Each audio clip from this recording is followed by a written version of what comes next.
Həyət əkərdi, reyhan, badımcan, biber əkərdi. Tezdən çıxardım, aparardım, satardım, eləyərdim, göyərti alver eləyərdim.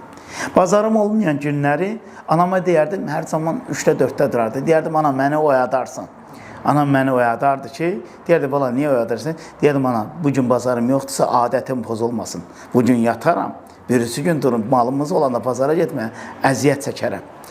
Çin qızıl gülləri vardı 2 tanesi qırılsa, onların xıçalarından qırardı, bastırardı, gül əkərdi, bastırardı, bir dənə gül əkən kimi aparıb basardı, satardı. Limonun çubuqlarından qırardı, lağanda deyərdilər, əkərdi, limonları vedrə, köhnə vedrələr yığardı, ona qoyardı, limon gətirəndə üstündə 2-3 dənə limon aparardı, həm süpürgə əkərdi. Yəni, çox acınacaqlı günlər bizə bu günlərin qədrini bilməyə səbəb oldu. Allahdan arzu etdik, həsrət çəkdik, gəldik bu günlərə çıxdıq. Allah hər kəs dirənirsə, çalışırsa verir. Qədir bilənin qarşısında qalır, qapısında qalır. Qədir bilməyənin qapısında qalmır. Fürsət bir küləkdir ki, hər qapıdan əsir.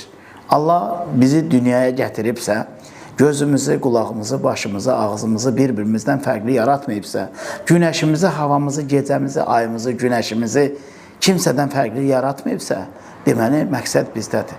İsti suya kartoşkanı atarsan yumuşalar, yumurtanı atarsan bərkiyər.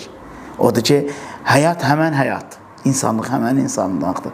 Amma insanların özünün fərqliliyi var. Şeytan deyə lənət oxuyur. Özümüz içimizdə o qədər nifrət hissi yaradırıq ki, insanlara həsəd aparırıq, xainlik yaradırıq ki, özümüzü sanki şeytan fikirli eləyir. Amma şeytan fikirli olmaq bir şey verməz. İnsan fikirli olmaq insanı ucaldar.